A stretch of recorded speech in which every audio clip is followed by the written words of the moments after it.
Señor, vengo ante ti otra vez, rogando, oh Dios, tu obra en nuestros corazones. Espíritu Santo, que nos has dado vida nueva, pido, Señor, que obres esa misericordia en los que no te conocen en esta mañana. Obra, oh Dios, en los que hemos creído en ti. Ve santificándonos, haznos ver, Señor, tu gloria de manera muy práctica en nuestra vida, reconociéndote, siguiéndote, deseándote, oh Dios. Obra, Señor, a pesar de tu siervo en esta mañana, y pido estas cosas en nombre de Cristo. Amén. ¿Qué tal se ha terminado vuestro año? ¿Ha sido un año deseable, gozoso, o un año quizás difícil, complicado? ¿Y con qué perspectiva estás iniciando el nuevo año?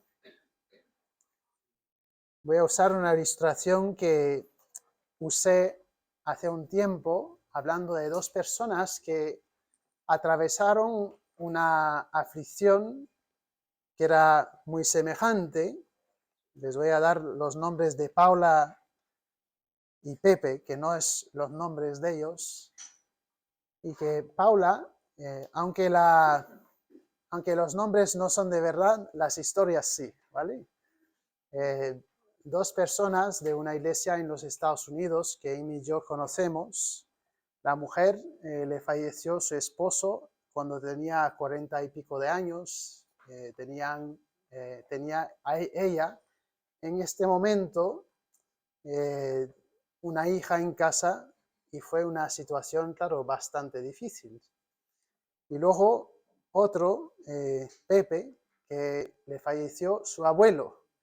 Y cuando eso ocurrió, hubieron dos respuestas muy diferentes ante una situación que uno dice, eso está fuera de mi control, está complicado, pero ¿cómo fue la reacción de cada uno?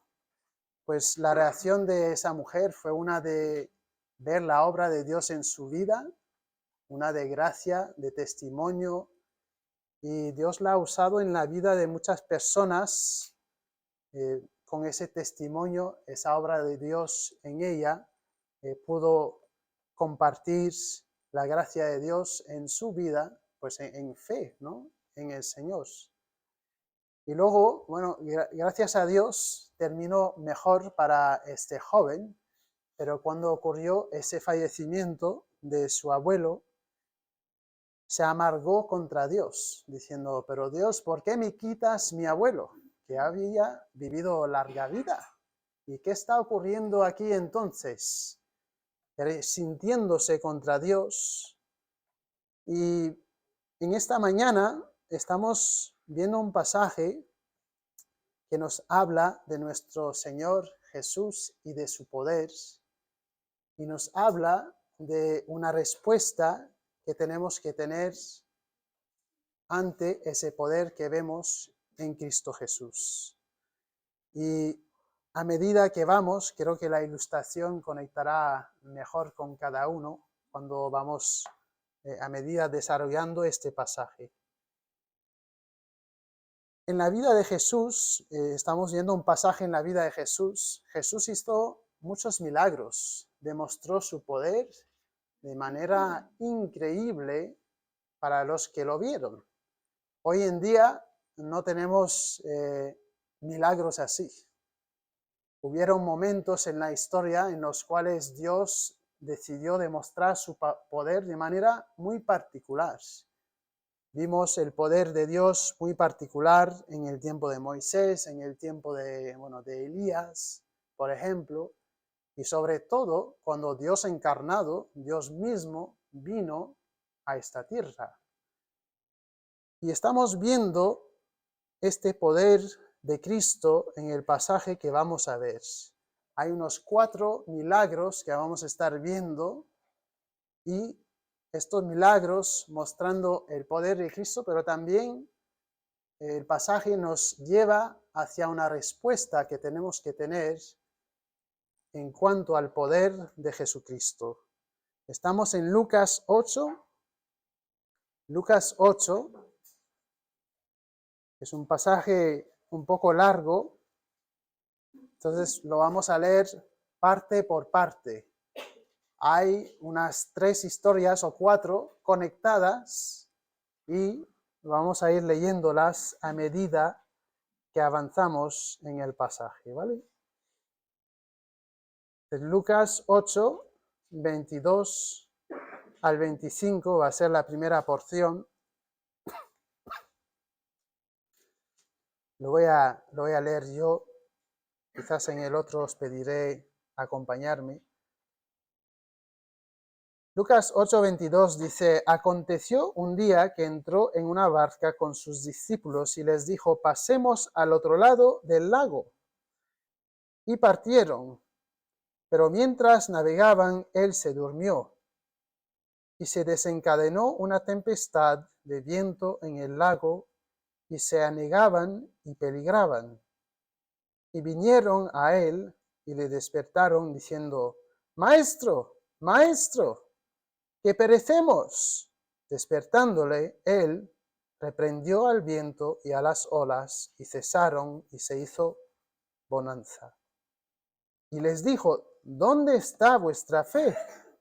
Y atemorizados se maravillaban y se decían unos a otros: ¿quién es este que aun a los vientos y a las aguas manda y le obedecen?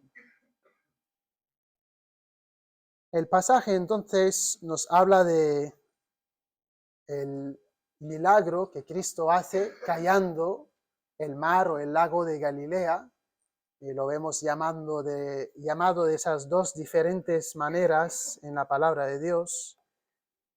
Y entonces ellos van cruzando del lado oeste hacia el lado este de ese mar y están en medio de ese mar o de ese lago, y se arma una tempestad ahí de tal manera que temen perder su vida. Y este fenómeno es conocido, ocurría por vientos que venían del Mediterráneo, eso es al lado este del Mediterráneo, vientos más frescos que pasaban por entre montañas y luego llegaba a este lago, mar, donde habían temperaturas más cálidas, y ese choque de aire frío y caliente causaba tempestad. Tales podían dar un temor de perder su vida estando en una barca así. Entonces, están ahí, están atravesando y tienen a Dios encarnado con ellos en la barca. Y claro, nosotros decimos mirando esto: hombre, ¿cómo vas a temer que tienes a Jesús ahí contigo? Bueno, teniendo nosotros esta revelación de Cristo, la que Él nos dejó, ¿no tememos nosotros también? ¿Cómo fue el diálogo aquí? Cristo durmiendo: ¡ay, vamos a perecer! Que vamos a morir. Y Cristo, mostrando su poder, con tan solo hablar, calla esa tempestad. Me hace pensar, y lo he comentado también antes, una vez fui a pescar en la República Dominicana y estaba en una lanchita pequeña y se nos armó un viento y unas olas que en este momento tenía un temor. Olas que no recuerdo exactamente su altitud, pero tendrían más o menos unos 5 metros. Y ahí, y cuando veo este pasaje, me hace pensar en este momento. Pero volviendo a este pasaje, Cristo les está haciendo una pregunta realmente que declara su falta de fe. ¿Dónde está vuestra fe? ¿Me tenéis a mí con vosotros? Soy Dios Todopoderoso y no tenéis fe en mí. Los discípulos, pues salvo Judas, entonces les veo aquí con una fe débil, en este momento no tuvieron fe, tienen temor, están asombrados ante un poder así, que es un poder inigualable. Cristo Todopoderoso. Y el final de esa primera historia nos deja con una pregunta. ¿Quién es este que aún a los vientos y a las olas, vientos y a las aguas manda y le obedecen? Y eso se nos va a ir contestando en la próxima parte. Pero antes de ir a la próxima parte, reflejemos un poco. Tenemos un Dios que ha creado los cielos y la tierra. Y nos dice la palabra de Dios que solo al ver su creación declara eso, que Dios es Dios. Que cuando yo miro un amanecer, digo, wow, hay un Dios que ha creado esto. Eso declara la gloria de mi Dios. Dios es soberano sobre su creación, la creó y en su providencia no es que la dejó ahí como un reloj a dar las horas y los minutos sin él intervenir. Dios obra de manera providencial para que sus planes se cumplan. Y él tiene poder sobre su creación, sobre aquí viento, agua, pero también todos los demás elementos inánimes, fuego, la tierra. Dios es soberano sobre su creación. Y este es el primer punto que vemos en este pasaje. A continuación, vemos la segunda parte de estos milagros, los versículos 26 al 39. Voy a pedir vuestra participación, yo leyendo un versículo y luego vosotros otro versículo. Dice así en el versículo 26, y arribaron a la tierra de los Gadarenos, que está en la ribera opuesta a Galilea.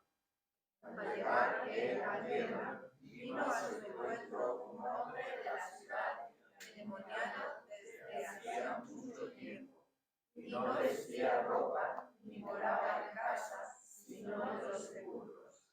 Este, al ver a Jesús, lanzó un gran grito, y postrándose a sus pies, exclamó a gran voz, ¿qué tienes conmigo, Jesús, Hijo del Dios Altísimo?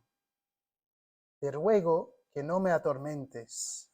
Porque mandaba al espíritu inmundo que saliese del hombre, pues hacía mucho tiempo que se había apoderado de él, y le ataban con cadenas y grillos, pero rompiendo las cadenas era impelido por el demonio a los desiertos. Y le preguntó Jesús diciendo, ¿cómo te llamas? Y le dijo, Legión, porque muchos demonios habían entrado en él.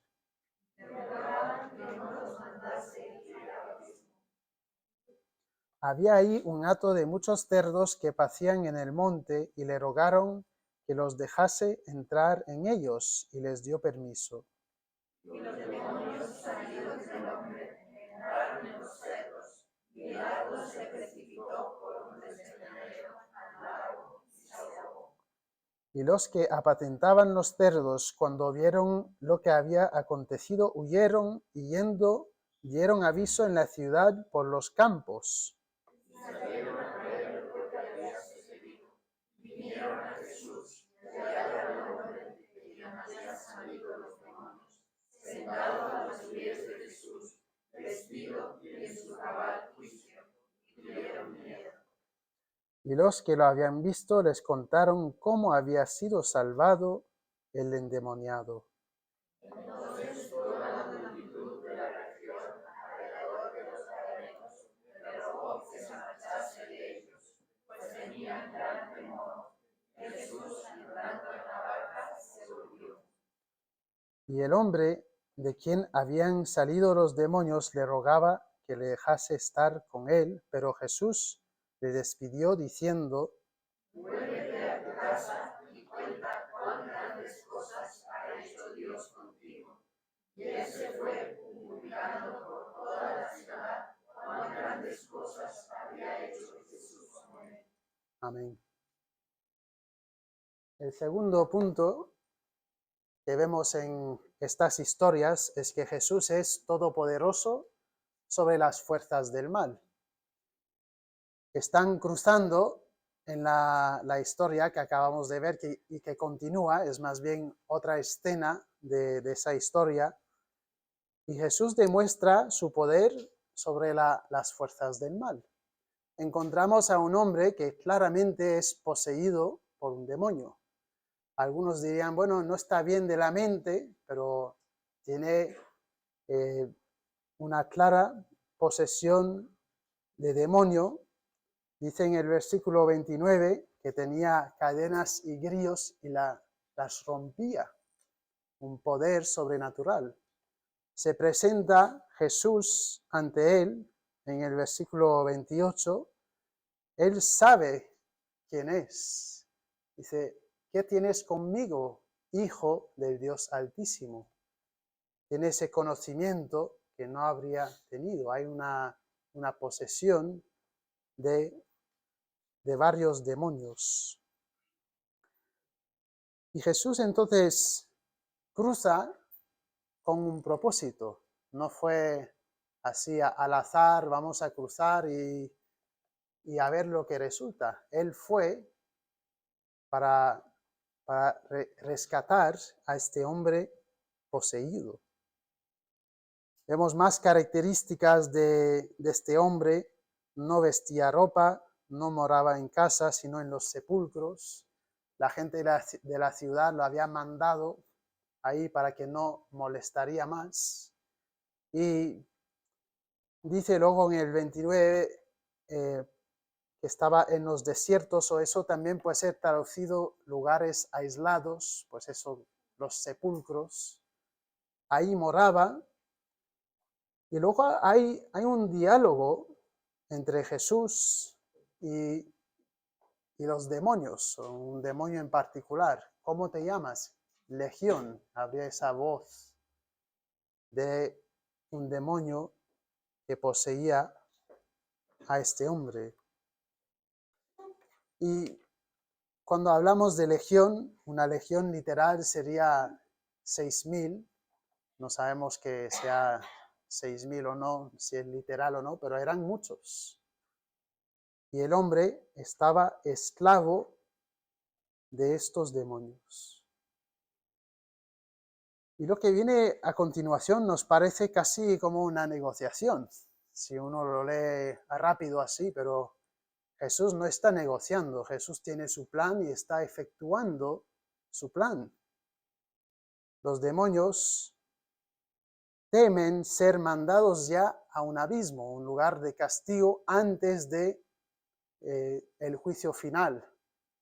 Y entonces rogan, dice en el versículo 31, que no los manden al abismo. Y Jesús, conforme a su plan, que no era su plan, decide mandarlos en unos cerdos, que era un territorio gentil. No habría habido tantos cerdos en territorio de judíos, que eran animales impuros. Los manda ahí, entran en los cerdos y los cerdos pues se hunden. Y luego vemos respuesta a continuación. La gente, ante lo que pasa con los cerdos, tienen un temor. Dicen: ¿quién es este? Que se vaya de aquí, que mató a nuestros cerdos y no queremos saber nada de él. No hicieron caso a que el hombre había sido librado de ese poder del mal. Dice en el versículo 35, y salieron a ver lo que había sucedido y vinieron a Jesús y hallaron al hombre de quien habían salido los demonios sentado a los pies de Jesús, vestido estaba desnudo antes y en su cabal juicio. Pero ¿cuál fue su respuesta? Miedo. Luego, en el versículo 37, dice, entonces toda la multitud de la región alrededor de los Gadarenos le rogó que se marchase de ellos, pues tenían gran temor. Entonces, esa fue la respuesta de estos hombres y creo que sería la respuesta de nuestra sociedad también. La sociedad valora desproporcionalmente una vida animal ante una vida humana. Se puede matar a un bebé que está dentro del vientre de una madre, se da ayudas para esto, pero en este país, si uno destruye un nido de golondrina, tiene 5.000 euros de multa o hasta mucho más, dependiendo del caso. Y Jesús nos dice que cuando creó el mundo, Él estableció valor de vida humana como diferente, como hecha a su imagen, y que el valor de la vida humana es muy diferente al valor de la vida animal. Dice que creó al hombre y a la mujer a su imagen. Luego, cuando habla de los animales, dice que hay que sojuzgarlos, no sé si se sojuzgarlos, problema de idiomas ahí.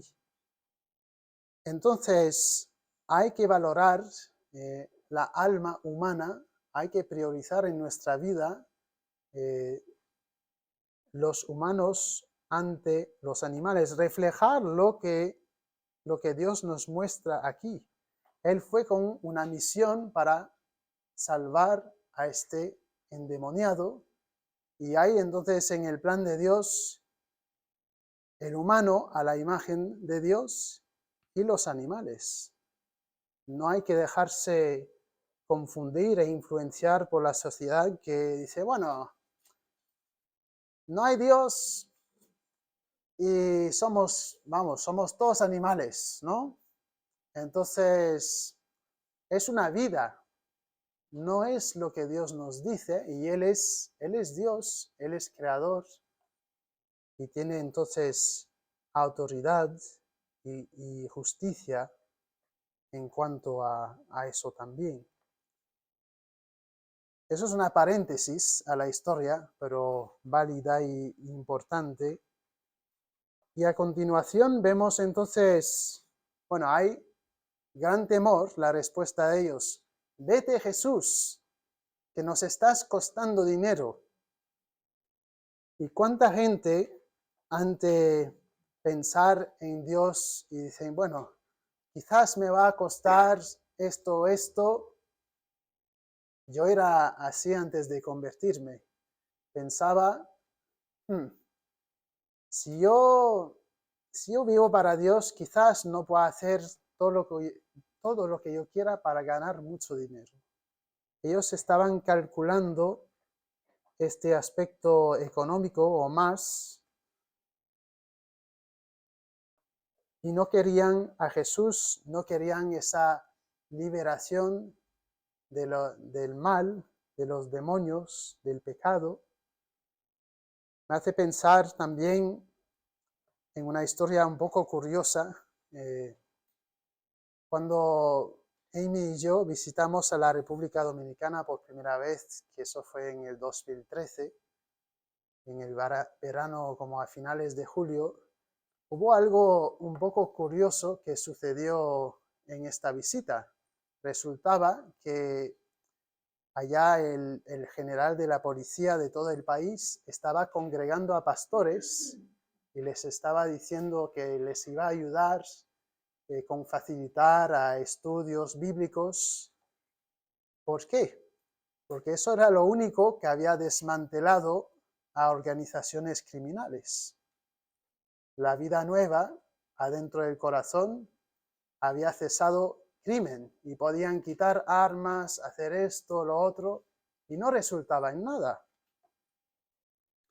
Y también en otro misionero que ha estado con nuestra misión y que sirvió a Cristo en Brasil, que él tuvo mucho éxito en su evangelización, hablando del mismo renglón de las organizaciones criminales, tanto que cuando se convirtieron más vendedores de drogas y tal, afectó el negocio de ellos, sus ingresos, y entonces vinieron y le dispararon al misionero dejándolo en silla de rueda. No valoraban esa salvación, ese mensaje de gracia. Lo que ellos querían era ahora, aquí, y les daba igual esa liberación del mal que Cristo les ofrecía. Y a lo mejor los que aquí hemos creído en Cristo, más que a lo mejor, no hemos sido poseídos, ¿no? No he escuchado o quizás algunos han tenido más contacto directo con estos poderes, estos demonios.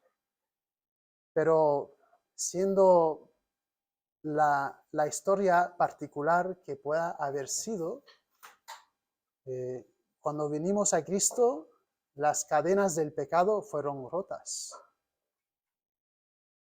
Hemos tenido una liberación de ser esclavos al pecado y tener vida nueva en Cristo Jesús. Y entonces, este hombre, que yo entiendo, no es lo más claro en el pasaje, pero entiendo porque dice en lo plural en el versículo 39, entiendo que no solamente había sido librado de él ser endemoniado, sino que había creído en Cristo y estaba proclamando las maravillas, en lo plural, no solo liberado de estos demonios, sino que había tenido esa vida nueva. Dice el 39, vuélvete a tu casa y cuenta cuán grandes cosas ha hecho Dios contigo. Entonces fue y proclamó esa liberación que Cristo le había dado. Y es lo mismo que Dios nos manda a hacer a nosotros, habiendo creído en Él, proclamar sus grandezas, proclamar la vida nueva que hemos tenido en Cristo, reconocer a nuestro Dios. Entonces, me pasé un poco de un detalle en el 28. Entonces ahí, conectando la pregunta en el versículo 25, ¿quién es este? Pues los demonios saben quién es Jesús, el Hijo del Dios Altísimo. Lo reconocen como el soberano creador. Lo reconocen como el todopoderoso Dios encarnado. Y en la gracia de Dios este endemoniado fue librado y él lo reconoció también. Aunque otros respondieron pues de otra manera. Temor, vete de aquí. Y entonces hay estas dos respuestas, una de temor, otra de proclamar las grandes cosas que ha hecho Dios en la vida de uno. En la tercera porción, que nos juntan aquí dos milagros, se inicia un trasfondo, la historia continúa con un poco de trasfondo, salta a otra parte y luego vuelve a donde inició. Y en esta porción los dos milagros nos explican que Jesús es todopoderoso sobre la enfermedad y la muerte. La muerte que es pues resultado de este pecado. Resultado de este pecado. Voy a pedir que me acompañéis otra vez leyendo. Vamos a leer el 40 al 56, donde hay estos dos milagros juntos. El 40 voy adelante. Cuando volvió Jesús, le recibió la multitud con gozo, porque todos le esperaban. Entonces vino un varón llamado Jairo, que era el principal de la sinagoga, y postrándose a los pies de Jesús, le rogaba que entrase en su casa. Porque tenía una hija única, como de 12 años, que se estaba muriendo. Y mientras iba, la multitud le oprimía. Pero una mujer que padecía de flujo de sangre desde hacía 12 años, y que había gastado en médicos todo cuanto tenía, y por ninguno había podido ser curada. Se le acercó por detrás y tocó el borde de su manto, y al instante se detuvo el flujo de su sangre. Entonces Jesús dijo: ¿Quién es el que me ha tocado? Y mirando todos, dijo Pedro y los que con él estaban: Maestro, la multitud te aprieta y oprime. Dices: ¿Quién es el que me ha tocado? Pero Jesús dijo: Alguien me ha tocado, porque yo he conocido que ha salido poder de mí. Entonces, cuando la mujer vio que no había quedado nada, vino temblando y postrándose a sus pies, le declaró delante de todo el pueblo por qué causa le había tocado y cómo al instante había sido sanado. Y él le dijo: Hija, tu fe te ha salvado, ve en paz. Estaba hablando aún cuando vino uno de casa del principal de la sinagoga a decirle: Tu hija ha muerto, no molestes más al maestro. Oyéndolo, Jesús le respondió: No temas, cree solamente y serás salva. Entrando en la casa, no dejó entrar a nadie consigo, sino a Pedro, a Jacobo, a Juan y al padre y a la madre de la niña.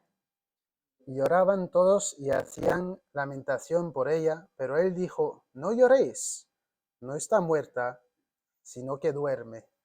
Y se burlaban de él, sabiendo que estaba muerta. Mas él, tomándola de la mano, clamó diciendo: Muchacha, levántate. Entonces su espíritu volvió e inmediatamente se levantó, y él mandó que se le diese de comer. Y sus padres estaban atónitos, pero Jesús les mandó que a nadie dijesen lo que había sucedido.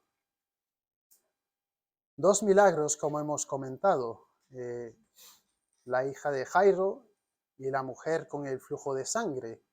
Arranca la historia y nos pone la historia que Jesús está volviendo.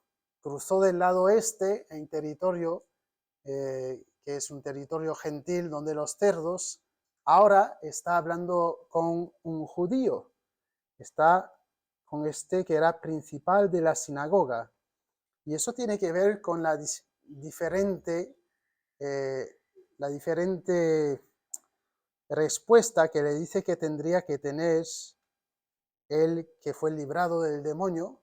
Proclama esas grandes cosas y no se lo digas a nadie. En el plan de Dios afectaba de manera diferente es que los judíos sabrían versus los gentiles, que los judíos fueron los que lo persiguieron para matarlo. Entonces, eso explica el versículo 39 y también el final, al final, el versículo 56. Pues habiendo dicho esto, Jesús ha vuelto y la gente lo está recibiendo. Pues ¿quién no se juntaría para ver tanto poder y tanto milagro?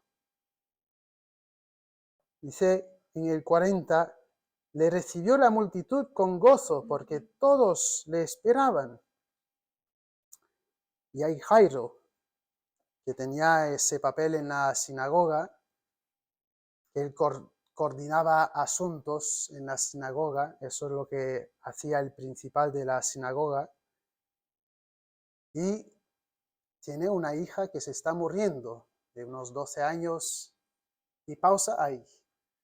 Y bueno, lo que uno esperaría, lo que esperaba él, es que Jesús iría con prisa pues ve a sanarla antes de que se muera, antes de que sea demasiado tarde. Pausa la historia y nos enfoca pues continúa con la mujer con el flujo de sangre, en el versículo 43. Podemos entender que sería algo con el ciclo menstrual, no se sabe, pero dejaría que es factible que sería un problema relacionado con esto. Y esa mujer había gastado todo lo que tenía, entonces no tenía dinero ya. Los médicos no habían podido solucionarle. Además, en la sociedad judía habría sido vista como impura, entonces en su estatus social estaría apartada, había perdido todo en una situación desesperada. Y vemos aquí el poder de Jesús, pero también su compasión, la compasión del Señor Jesús. Jesús sana a esta mujer. Ella, en fe, se acerca pensando si solamente puedo tocar el borde de su manto, en el versículo 44. Y está ahí la multitud, y Jesús dice, sabiendo quién le tocó. ¿Quién me tocó? Y los discípulos, hombre, ¿cómo vas a decir quién me tocó? Que hay gente así, todos juntos. ¿Cuántos te habrán tocado? No, que salió poder de mí. Alguien me tocó. Y esa mujer, aún en medio de temor, aún así, triunfó su fe para tocar y estaba como escondiéndose a ver si podía hacer que no se la viera. Cuando tocó se detuvo el flujo de sangre. Y bueno, siendo que Jesús quería que se supiera de este milagro, lo hizo saber. ¿Quién me ha tocado? Pues con temor, pero dijo, fui yo. Y se dejó saber de lo que ocurrió. Dice en el versículo 47, entonces cuando la mujer vio que no había quedado oculta, vino temblando y postrándose a sus pies, le declaró delante de todo el pueblo por qué causa había tocado y cómo al instante había sido sanada. Todopoderoso sobre la enfermedad. Y hay lenguaje en el versículo 48 que deja entender que esa mujer recibió más que una sanación física este día. Dice hija, pues la llama hija, hija de Dios. Tu fe te ha salvado. Ve en paz, que antes estabas en enemistad contra Dios, ahora estás en paz contra Dios. Y volvemos justo después al último milagro de esta historia, pues el milagro culminante también. Estaba hablando aún, versículo 49, cuando vino uno de la, perdón, de casa del principal de la sinagoga a decirle, tu hija ha muerto, ya no molestes al maestro. Y Jesús, pues sabiendo, no era por error o por tanto afán que no había ido, fue por él demostrar su poder sobre la muerte. Dice en el 50, oyéndolo Jesús le respondió, ¿qué? No temas, cree solamente y serás salva. Entonces entró y había ahí lo que habría habido tradicionalmente para, bueno, alguien que tenía cierta importancia en la sociedad, unos, no sé cómo se llama esto en castellano, pero unos lloradores profesionales, habría un nombre más particular, pero gente ahí llorando y estaban, dice en el 52, haciendo lamentación por ella, pero él dijo, no lloréis, no está muerta, sino que duerme. ¿Y quién puede decir esto? Bueno, alguien, solamente Dios, que tiene el poder de dar vida a lo que está muerto, pero estaba muerta. Se burlaban porque, claro, estaba muerta. Y esa fue la reacción de esta gente. Hay temor y también hay burla como respuesta ante Dios. Y hay la fe, que es lo que nos llama, lo que nos manda este pasaje. Dijo en el 54, mas él, tomándola de la mano, clamó diciendo, muchacha, levántate. Y lo que procede a describir el pasaje es que tuvo vida nuevamente. Es claramente una explicación de que pasó de muerte a vida. Entonces su espíritu volvió e inmediatamente se levantó y él mandó que se le diese de comer. Y Jesús entonces hizo este milagro y nos dio estos milagros para demostrar que Él es soberano y todopoderoso sobre todo. Su creación, estas situaciones que son pues catastróficas, que vienen y van en la vida, ya sean fenómenos naturales, otros aspectos que los vemos pues muy claramente de la maldad, del pecado,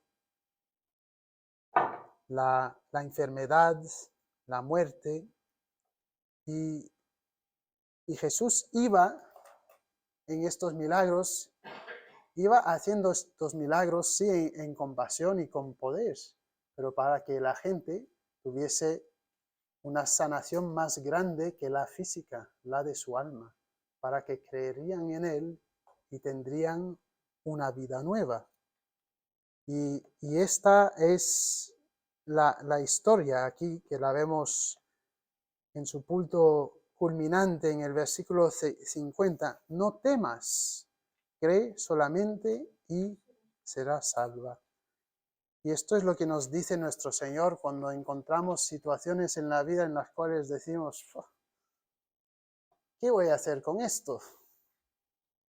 Confía en Dios, sigue los caminos de Dios y verás lo que Dios permita que sucede. O bueno, en temor o en la burla también, o en otra, o con otra reacción uno hará, no sé, uno tendrá no sé qué reacción. Entonces, no sé cómo, como dije al principio, cómo ha terminado tu año, cómo está arrancando este nuevo año, pero Dios tiene para nosotros un mensaje claro en estas historias, es que creamos en Cristo el Todopoderoso. Y eso aún en tiempos de grandes dificultades, y nuestro Señor nos ha dejado esas historias aquí para que veamos su señorío, para que veamos su bondad para con nosotros y creamos en Él. Y si no has tomado un paso de fe, Dios en su misericordia te está diciendo, mandé a mi Hijo a morir en la cruz por tus pecados. Cree en Él, recíbelo, arrepiéntete de tus pecados. Y a nosotros, a quienes hemos creído en Dios, cuando vienen estos desastres, los altos y bajos de la vida, nos está diciendo esa historia, cree en Jesús. O vamos a reaccionar como los discípulos, o vamos a decir, uy, vaya desastre, pero yo me aferro a Cristo. Creamos en Cristo, Él es todopoderoso. Amén.